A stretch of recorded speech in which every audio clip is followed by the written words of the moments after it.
Employ what fields and plots, trucks, hills and plains. Repeat the sounding joy, repeat the sounding joy, repeat the sounding joy. He rules the world with truth and grace, and makes the nations prove the glories of His righteousness and wonders of His love. Good morning! Maraming salamat sa St. Paul Seminary Choir ng Silang Cavite at syempre sa kanilang choir master na si Miss Clotty Geologo Lucero para sa pampasigla nating awiting Pampasko. Thank you! Thank you, guys! At magandang umaga po sa inyong lahat, mga kapuso. Ikatlong araw na po ng Disyembre. Gising-gising na at huwag nang magbabad pa sa kama. Total huling araw na ng trabaho at klase dahil ngayon ay Fun Friday! Kaya eto po at tuloy ang pag-usa ng ating UH Christmas Countdown at sa araw na ito, eksaktong 22 days na lang, Pasko na naman at eto kaagad ang pampasaya namin good news ngayong umaga para po sa mga lolo at lola sa Makati, madaragdagan ang mga pang-aginaldo nyo sa inyong mga apo dyan dahil ang Makati City Hall uumpisahan na bukas ang pamimigay ng 1,000 pisong pamasko para sa inyo. Naku, wow! Hi, lolo at lola. Oo, pero para lang yung tubig dadaan sa mga lolo at lola, bibigay sa mga apo. Dadaan lang talaga. Pero kahit hindi man kayo taga Makati at wala kayong extra bonus ngayong Pasko, di bale, happy naman ang ating morning na puno na mga pamaskong gimmick dito sa Unang Hirit. At ihirit namin yan kasama ang Double Trouble ng GMA News, ang mga prinsipe ng kagwapuhan. Jiggy Manika na ni Juan Mayrina. Bagong invention yun, ha? Double Trouble. Morning po mga kapuso. Good morning. Morning po mga kapuso. At dahil bukas po ay weekend na at 24 weekend din bukas, ano pa ba ibig sabihin yan? Di shopping time na po para sa mga hindi pa nakakakumpleto ng kanilang mga listahan na mga reregaluhan sa Pasko. Di ba kayo nagkakapalit ng mukha? Kasi lagi kayo magkasama. Namiss ko nga si Jiggy pag Monday to Friday. Ay, nako. Oo nga. Ay, nako, Pasko talaga. Kung alam mo lang, Jiggy, marami na mga kapuso natin ngayon pa lang nagsisimula mag-shopping na. At iba, patapos na yung iba. You're such a guy. Pero maraming women tapos na, ha? Pero yung mga hindi pa, yung mga talagang nagsusumikip sa pila. Ako nakasitip sa isa sa mga palalong pang-shoppingan kami ngayong pakapaskuhan. Diyan sa isang mall sa Mandaluyong. Para sa inyo yan. Ano kaya mga patok at murang pangregalo ang madidiscover natin doon? Yan ang ibida mamaya ng wais sa mga bazaar Tiangge na ngayon ay tapos na siya mag-shopping. Si Jesus Enriquez. Grabe. Malamang. At hindi lang po yan, dahil nga weekend na bukas, oras na naman ng pamamasyal. Kaya get ready for some adventure sa Wonder Park ng Marikina City. Bago ba yan? Hindi pa nang kita yan. Wonder Park. Park nga naman. O hindi, may arang pangumpangan. Kids, tapang at lakas ng loob ang kailangan sa ilang gimmick doon at merong mga mala Jurassic Park na giant dinosaurs at mga scary creatures sa loob ng kanilang mommy house. Yan ang ibibita sa atin mamaya, ina Monica at Arn. Nice! Dami ng pasyalan dito sa Pilipinas, ha? I like it. Kaya eto na at simulan na muna natin ang pagbabalita at narito na ang mga maaksyong balita sa umagang ito sa ating Ronda Reports. Bigla pong nagkaroon ng fountain sa gitna ng Commonwealth Avenue kaninang madaling araw matapos tamaan ng isang backhoe ang tubo ng tubig doon. At ang tumagas na tubig daw dyan sa Fairview, Quezon City, kayang punuin ang 4 na swimming pool. Yan ang Ronda Report ni Oscar Oida. Oscar? Yes, Rhea, nagmistulang fountain nga yung tagas ng tubig mula sa tubo ng Maynila na inabutan namin dyan sa may kahaba ng Commonwealth Avenue, particular dyan sa may barangay Greater Fairview, Quezon City. Ganun naman gulat ng mga motorista na magkaroon ng instant car wash nga yung kanilang mga sasakyan. Ayon sa mga tauhan ng o trabahador ng ginagawang road widening sa lugar, tinamaan daw ng backhoe yung tubo ng Maynila dahilan nga parang tumagas itong tubig na ito. Sa tansya namin na rin, di bababa sa 20 feet yung taas ng pressure ng tubig, kaya nga nagmistulang ang fountain. At after mga isang oras ay rumisponde naman yung mga tauhan ng Maynilad at ginawa ng paraan para mapahinaan yung presyo ng tubig. Una, minanong-ano nila, pinapalan nila ng mga malaking bato, pero hindi ito sasapat hanggat nga hindi nasasara yung tinatawag na valve.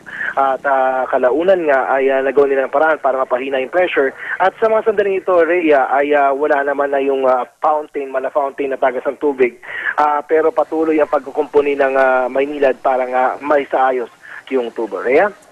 Alright, suki ka sa mga storyang yan Oscar Oida, maraming salamat. Magandang umaga.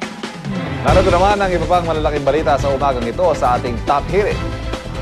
Matapos ng pangako ng mga processed meat manufacturers na hindi muna sila magtataas ang presyo, ito't may isa pang maagang pamaskong aginaldo para sa ating lahat at bababa ang sigil natin sa kuryente.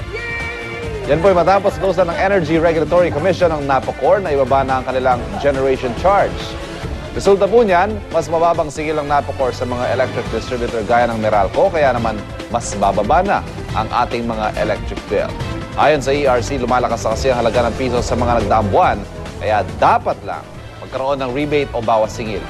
Pero hindi pa tiyak kung magkano ang posibleng rebate na pangunahing maambunan ay mga taga Luzon at Mindanao. Pag-amin ng ERC, hindi buong-buong mararamdaman ng Meralco customers ang posibleng bawas singil. Ang kuryente kasi ginagamit ng Meralco hindi lang sa NAPOCOR nagmumula at meron din galing sa mga independent power producer. Nabawi ko na yung yehey. Hindi pala sigurado. Tsaka parang yun yung mabigat din yung galing sa IPP. Hindi, mabanggit ko lang kasi medyo dumadami na yung mga green homes. Talaga pag kinumpara mo yung electric bill, kunyari ako sa electric bill ng isang may green home, kalahati talaga. Ang galing. Yun nga lang medyo pagpaplanuhan mo kung paano, kung saan ang pasok ng sunlight, kung saan ang pasok ng hangin, pero talagang in the long run, talagang sobrang tipid. Kaya sa bahay namin, talaga ginawa namin mataas ang ceiling para maganda yung pasok ng ilaw. And true enough, we don't really use, hindi kami nagkukuryente, hindi kami nag-on ng ilaw the whole day. The whole day. Pero mataas pa rin ceiling namin. I wonder why. Baka sa paglaba mo yan, sa washing machine. Washing machine at ref. Ilan bang ref mo? Puro ice cream. Samantala, ito naman po, puspusan ang kampanya ng motoridad para masawatan na ang mga nagbebenta ng botcha o double dead na karne, lalo na ngayong Kapaskuhan. Kaya naman bukod sa mga biyahero na nagdadala ng mga patay o may sakit ng baboy, tatargetin na rin ang mga mismong babuyan at katayan. Ayon po sa National Meat Inspection Service, mas kailangan ng aktibong partisipasyon ng mga kinauukulan, lalo ngayong Kapaskuhan kung kailan tumataas ang demand sa baboy. Ang pagkain ng botcha ay delikado sa kalusugan ng mga mamimili, kaya naman dapat makipagtulungan din ang publiko sa pagresolba sa problema at dapat maging mapanuri tayo sa pagbili ng kanilang baboy. Kaya payo ng NMIS, hanapin at kilatisin ang inspection certificate sa tindahang bibilhan ng karne. Hahanapin ang tatak ng pagkasuri sa karneng bibilhin na kadalasang nakikita sa balat ng baboy. Pero dahil ang botcha ay karaniwang wala ng balat kung ibinibenta, ito naman ang payo ng Quezon City Health Office. Dapat yung kulay ng karne mamula-mula at hindi maputla. At siguraduhin din, hindi pulang ilaw ang gamit ng tindahan para sila makapanloko. Importante rin po na amuyin ng karne at kapag mabaho na ito o may bulok na, botcha po ang karne at syempre ibinebenta ang double dead na karne sa mas murang halaga. So tandaan po yung mga konting matitipid sa pagbili ng cheap meat. Katumbas po ay malaking gastos sa pagpapa-ospital. Oo naman. Qualify lang natin yung mapula, no? Kasi meron daw dyan na napakapula. Sobra namang pula, may part na maputla. Ibig sabihin daw nun, incomplete bleeding. So most likely, botcha pa rin. Kasi meron din silang pinopour na dye sa mga meat to make them red, di ba? So mag-ingat sa pulang-pula at sa maputla. Oo. So kailangan nasa gitna ka lang. Pero paano kung giniling? Hindi, di ba? Giniling, tapos sinaluan ng kung ano-ano. Kasi may tosino, may longganisang botcha, na may lechon pa. Pero dapat daw yung amoy hindi nawawala eh. Kahit daw lutuin mo, hindi daw Kahit mawawala. May i-process mo pa, konting, actually, hindi mawawala yung amoy pag-botcha.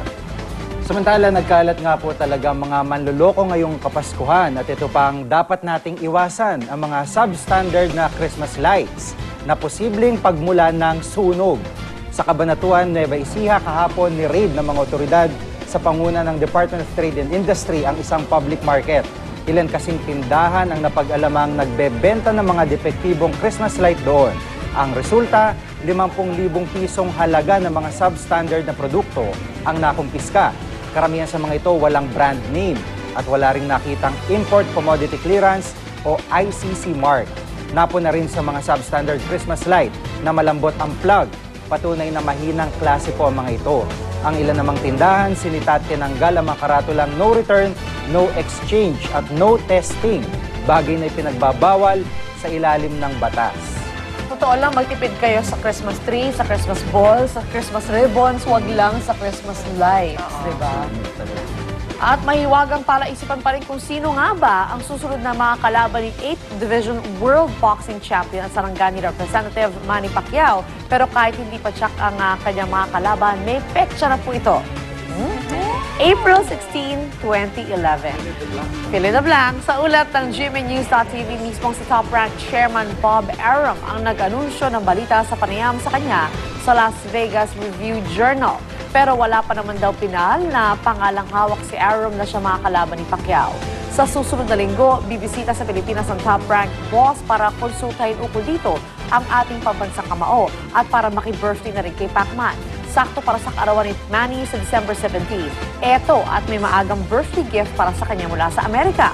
Yan ay matapos siyang manominate para maging Male Athlete of the Year ng United States Sports Academy. Ito ay bilang pagkilala sa galing ng ating pambansang kamao, partikular sa matagumpay niyang pakikipagbakbakan sa mas malaking si Antonio Margarito. May 11 iba pang kasama si Pacquiao sa list of nominees, kabilang si two-time NBA Finals MVP Kobe Bryant, tennis star Rafael Nadal, Winter Olympics gold medalist Shaun White, at NASCAR champion Phil Mickelson. Idadaan po sa online voting ang mga mananalo para bumoto, kaya magtungo lamang sa website